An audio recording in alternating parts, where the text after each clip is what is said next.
તો રાજકોટ અમદાવાદ હાઈવે પર આવેલા ચોટીલાના સાંગાણી ગામ નજીક એક ગોજારો અકસ્માત સર્જાયો હતો। આ ગંભીર દુર્ઘટનામાં કુલ 4 વ્યક્તિઓના કરુણ મોત નિપજ્યા છે, જ્યારે કે અંદાજિત 10 લોકોને સામાન્ય ઈજાઓ પહોંચી છે।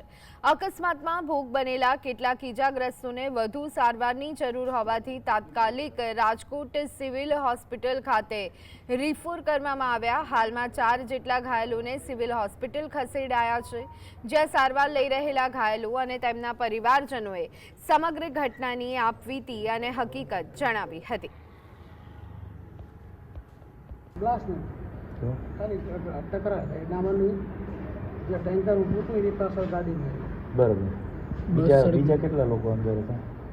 અંદર તો ઘણા હતા, બસ આખી પડી, આખી બસ બળી ગઈ। તમે કેવી રીતના નીકળ્યા? હું આગળ જે ડ્રાઈવરની સાઈડમાં ખીડકી હતી એથી કૂદી નીકળી। બરાબર। અને અંદર પછી આગ લાગી એમાં બીજા નીકળી ગયા? આગ લાગી એમાં બીજા નીકળ્યા નહીં, હું તો સાઈડમાં પડી જતી વખતે। બરાબર। પછી એમ્બ્યુલન્સ આવી મને લઈ ગઈ। આજે અત્યારે તો સિવિલ હોસ્પિટલમાં 5-6 એડમિટ છે, બાકીના તો બીજી જગ્યાએ સારવાર હેઠળ।